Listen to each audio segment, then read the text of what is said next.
Hello student, आज हम जो model test paper class 10th का राजस्थान बोर्ड का आया है उसका सॉल्यूशन करते हैं। क्वेश्चन वाइज इसको सॉल्व करते हैं और इनको प्लेलिस्ट में डाल देंगे। आपको जो भी क्वेश्चंस देखना है उसमें से देख सकते हो।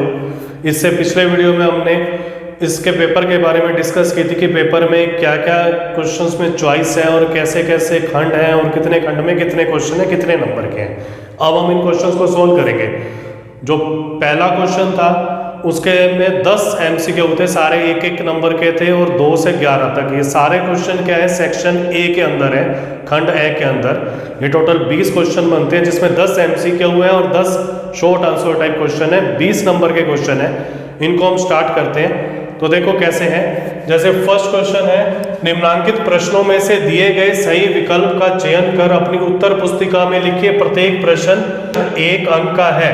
आपने हल करके देखना है और उत्तर ही लिखना है पेपर में। जैसे सी और उसका आंसर, ए उसका आंसर, इतना ही लिखना है। क्वेश्चन नोट करने की जरूरत नहीं है, ऑप्शन नोट करने की जरूरत नहीं है। अब फर्स्ट क्वेश्चन है 17 का वर्ग होगा। 17 का वर्ग मतलब 17 को 17 से गुना करके देखना है और हमें पता है इसका आंसर होता है 289। तो पहले क्वेश्चन का आंसर है 289। दूसरा क्वेश्चन है fx बराबर 4x प्लस 2 में x बराबर 2 रखने पर बहुपद का मान होगा। इसमें क्या है, x की जगह 2 रखना है तो 4 2 प्लस 2, 4 को 2 से गुना करेंगे 8, 8 प्लस 2, ये हमारे पास हो जाएगा 10। ए ऑप्शन इसका आंसर है। द्विघात बहुपद के शून्यांकों का योग है। तो शून्यांकों का योग मतलब अल्फा प्लस बीटा, ये होता है -b बटा a और गुना होता है c बटा a।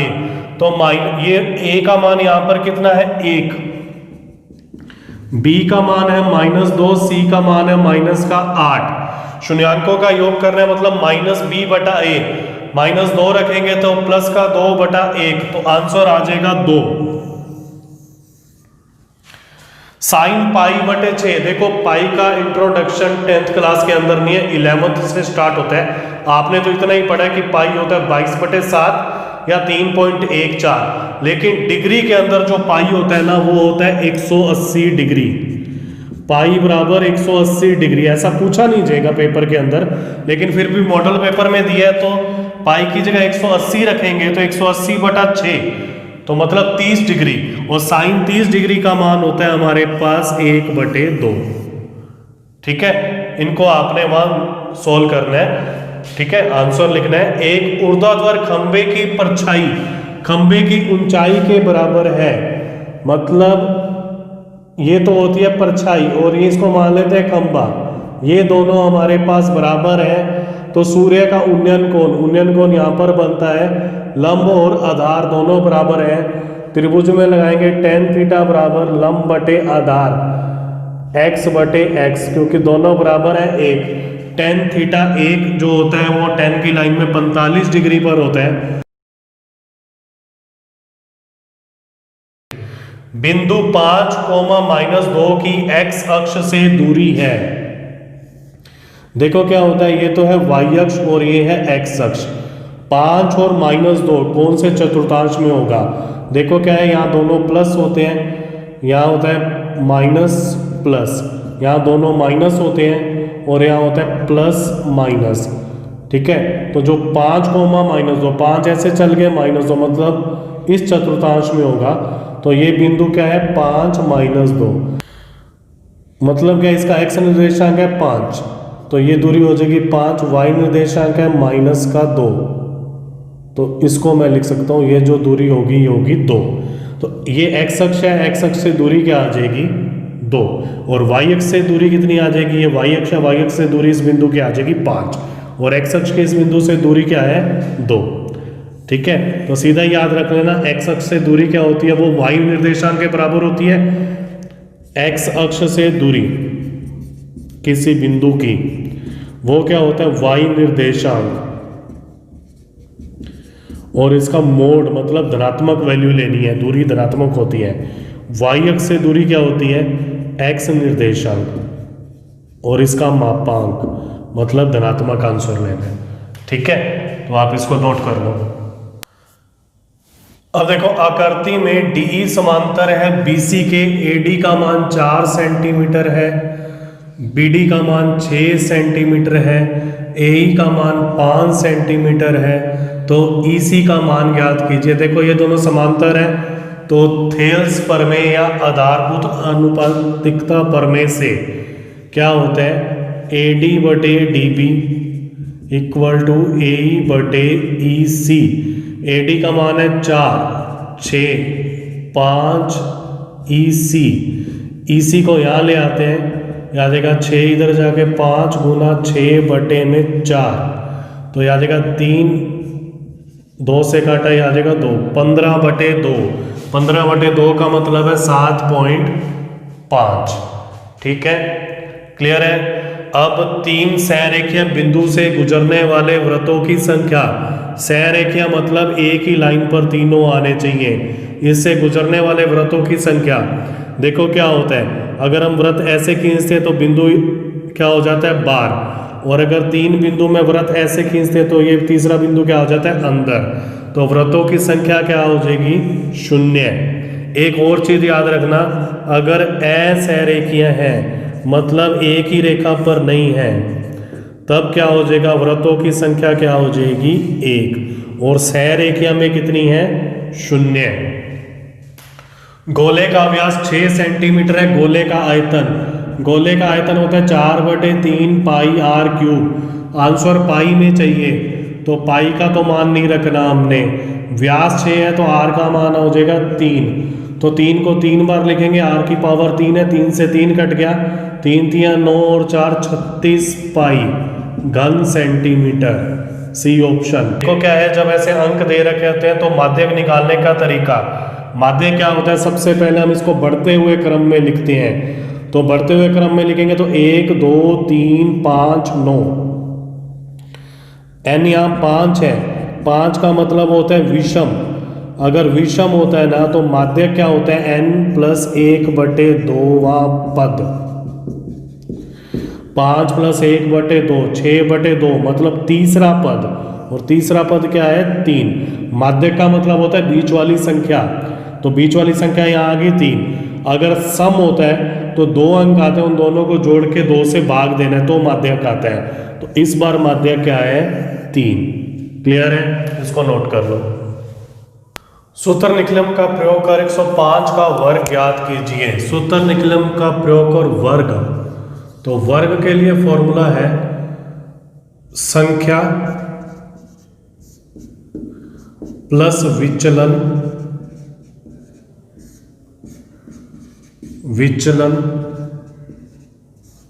का वर्ग। और तीसरे क्वेश्चन में 12 का घनफल सूत्र निकलम से, तो घनफल के लिए फॉर्मूला है संख्या प्लस 2 गुना विचलन स्लैश 3 गुना विचलन स्क्वायर स्लैश विचलन की पावर 3। ठीक है, अब देखो 105 है तो इसके अंदर हम आधार ही मानेंगे, उपाधार की जरूरत नहीं है, तो आधार तो इसके अंदर हो गया 100, और विचलन हमारे पास है 100 से 5 ज़्यादा है तो विचलन हो गया प्लस का 5। 105 का वर्ग ज्ञात कर रहे हैं तो 105 का वर्ग हो जाएगा संख्या 105 है, विचलन है 5, विचलन का वर्ग 105 + 5 हो जाएगा 110 और 25। अब हम देखते हैं कि आधार में 2 जीरो है तो 2 ही अंक लेने हैं, तो सीधा इसका आंसर हो जाएगा 11025। ठीक है, अब हमने 12 का घनफल निकालना है तीसरे में, तो 12 की पावर 3 घनफल। अब संख्या तो है 12, अब इसका जो आधार होगा वो होगा 10, और विचलन 10 से 2 ही ज़्यादा तो विचलन आ जाएगा 2, तो क्या संख्या प्लस 2 गुना विचलन 3 गुना विचलन का स्क्वायर विचलन की पावर 3, तो 2 गुना 2 4 और प्लस 12 ये हो जाएगा 16, 4 तो ये हो जाएगा 12, और ये हो जाएगा 8। ठीक है, तो अब आधार में एक ही जीरो है तो हमने एक ही अंक लेना है तो इसको डैश कर दिया। अब इसके अंदर आते हैं, या 2 अंक है तो लास्ट वाले अंक को डैश कर दिया, जो 1 है वो इससे पहले जुड़ जाएगा, 1 इधर आ जाएगा तो क्या आ जाएगा 17 2 8, तो अब हटा देंगे इसको, आ जाएगा 1728। क्लियर, इसको नोट कर लो। समांतर श्रेणी का 7वां पद ज्ञात कीजिए। तो सॉल्यूशन में क्या है, a का मान है 6, d का मान है 9 माइनस 6, ये आ जाएगा 3। 7वां पद a7 बराबर होता है a प्लस 6d, 6 प्लस 6 गुना 3, 6 को 3 से गुना करेंगे आ जाएगा 18, 18 प्लस 6 आ जाएगा 24। ठीक है, 5वां क्वेश्चन है, 2 खिलाड़ी राम और श्याम शतरंज खेलते हैं। ये ज्ञात है कि राम द्वारा मैच के जीतने की प्रायिकता 4/5 है, तो श्याम के जीतने की प्रायिकता, देखो राम के जीतने की प्रायिकता प्लस नए जीतने की प्रायिकता का जोड़ होता है 1। ठीक है, नए जीतना मतलब श्याम का जीतना, तो श्याम के जीतने की प्रायिकता जो आ जाएगी, श्याम के जीतने की प्रायिकता यह आ जाएगी 1 माइनस राम के जीतने की प्रायिकता। राम के जीतने की प्रायिकता है 4/5, लघुत्तम ले लेंगे 5 माइनस 4/5, तो आंसर आ जाएगा 1/5।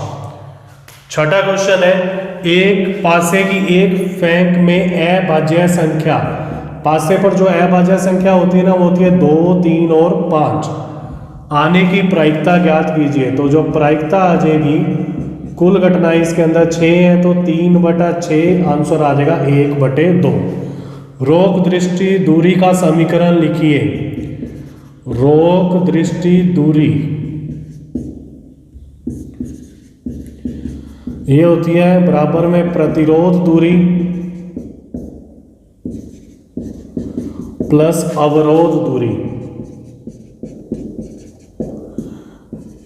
ये समीकरण सीधा याद कर लेना पेपर के लिए। सॉल्यूशन 8वां, पीयूसी का पूरा नाम, पीयूसी का पूरा नाम होता है पोल्यूशन अंडर कंट्रोल।